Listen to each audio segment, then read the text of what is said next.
past few years here at Bethlehem, we've been grounding our life together in a guiding theme, one that shapes not just how we believe, but how we live. Our hope is that faith isn't a story we hear, but a story we step into, one that leads towards wholeness, life, and well-being. This year at Bethlehem, that theme is AGAPE. It's a Greek word for love, not a sentimental or surface level love, but a love that moves towards the deepest needs of the world and the deepest needs within us. Agape is a love that is greater than scarcity, greater than hate, greater than power, money, and busyness. And today, I want us to sit with this one. Agape is a love that is greater than fear. So, sometimes when I'm working with groups of parents and younger kids, I use a simple icebreaker. I ask the kids a fun question, and then I ask the parents to say this, to reflect on this. What do you miss most about being in 3rd grade, or 4th grade, or 5th grade, matching the age of the kids in the room? That's the icebreaker question for the parents. And side note, you can only ask that question up to about 6th grade. Any older, and when you ask people what they miss about middle school or high school then, the answer is usually nothing or not much. I mean, who wants to be a teenager again? It's gross. It's a horrible time in life, at least for many people. So I digress. Now, when I ask parents who grew up in a relatively stable home this question about what do you miss the most about being a kid, I hear the same answers over and over. I miss the simplicity. I miss the innocence. I miss feeling safe. I miss knowing my parents had it handled. I miss the sense that the world was full of possibility. And after hearing this enough times, I think it all boils down to one thing. I miss not being afraid. Because when someone says, I miss simplicity, what they often mean is, when did life get so complicated? When did every decision start feeling like it could wreck my kids' life, my future, my finances, my health? And what if I choose wrong? What if I mess it up? What if I make a mistake that can't be undone? That is fear. When someone says, I miss feeling secure, what they often mean is, when did I realize how fragile everything is? When did I learn that people can go to bed and not wake up? That a single accident can change everything? That there are no guarantees? That the world can be cruel? That is fear.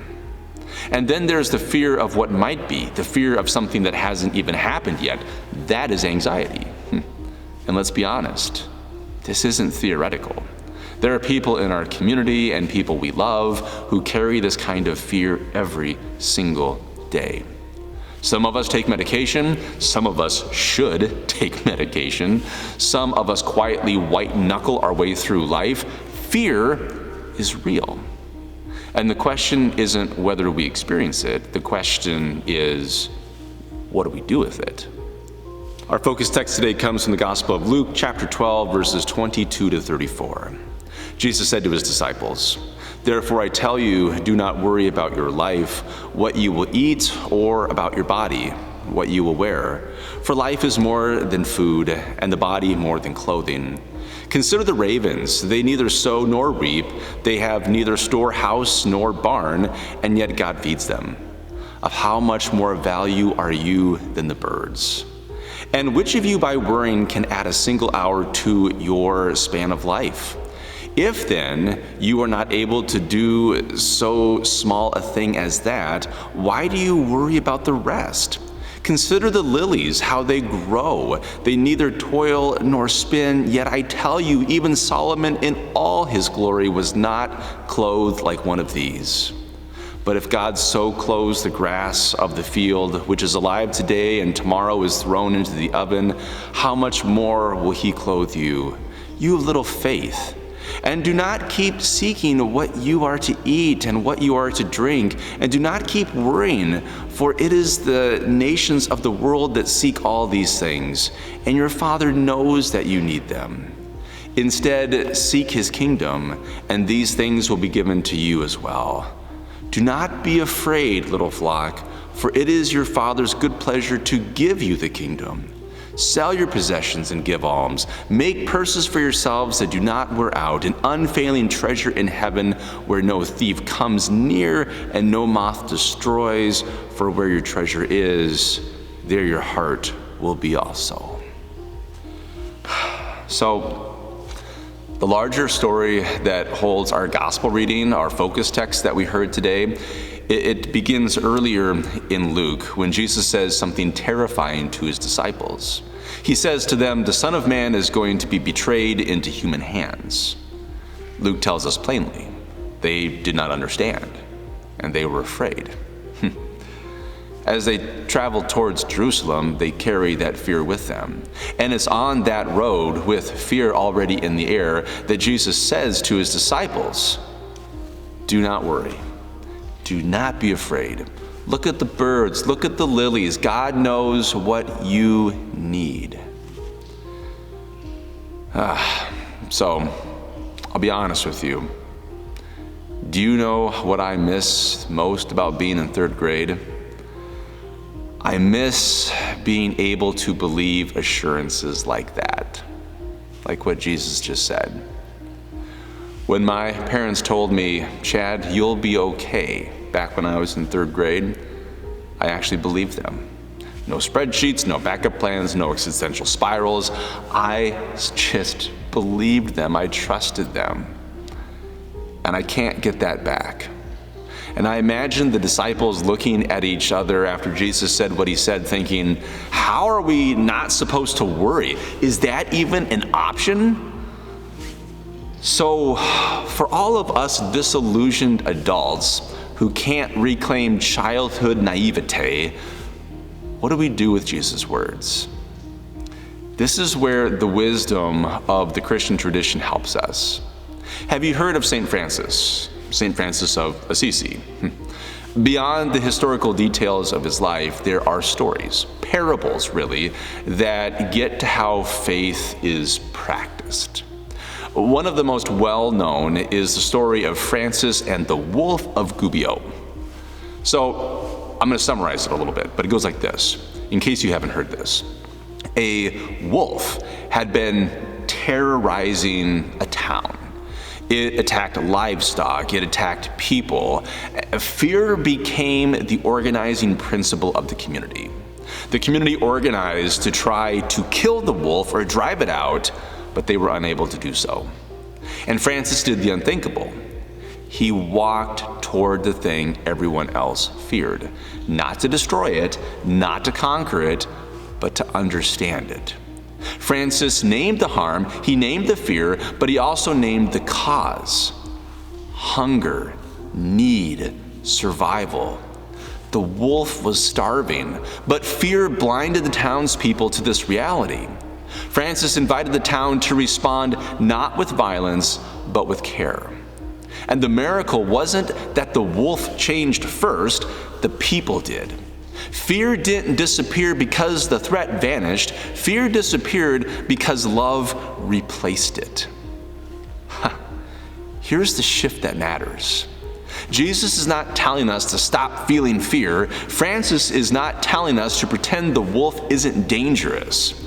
Agape, this idea of this unconditional love, doesn't deny reality. Agape kind of love changes how we relate to it. So what might this look like for us? Instead of letting fear run the story, we get curious about it. What's behind it?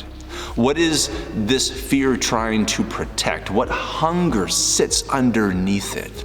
Instead of numbing or avoiding, we bring fear into the light with trusted people, with prayer, with help. Instead of asking, how do I eliminate this? How do I destroy this? We ask, how do I meet this with love? And slowly, the wolf loses its power. Here's the invitation for today.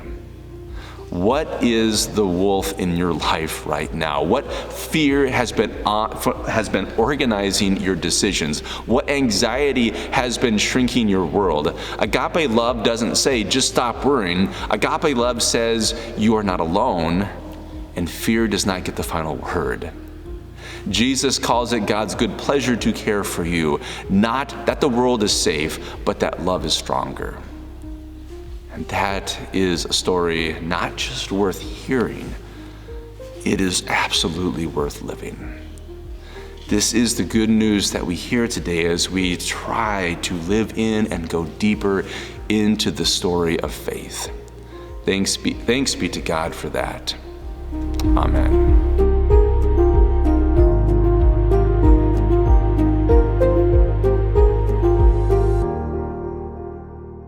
As a way of going deeper today into the story of our faith, we have two reflection questions for you and a challenge. Here's question number 1. What fear has been shaping your decisions lately? Your time, your relationships, or your sense of security, even if you rarely name it out loud? And here is reflection question number 2. If you looked at that fear with compassion instead of resistance, what might you discover underneath it? What need, loss, or hunger is asking for your attention? Reflect on those. You can pause the video, you can have a conversation with somebody in your space, or simply pray or journal about this. And here's the challenge for you this week. And it is a challenge, a practice of our faith, a spiritual practice. So set aside a quiet moment this week, silently or in writing, finish this sentence. The fear that has been shaping my life lately is, name that fear. Choose one small, concrete action that gently moves toward your fear rather than away from it. So making a phone call that you've been avoiding, asking for help instead of powering through, tell someone the truth about how you're really doing. These are some examples. And then, at the end of the week, after you've reflected on your fear, worked at moving towards it, answer this. Did the fear disappear, or did my relationship to it change? Where did I notice even a small shift towards peace, trust, or openness?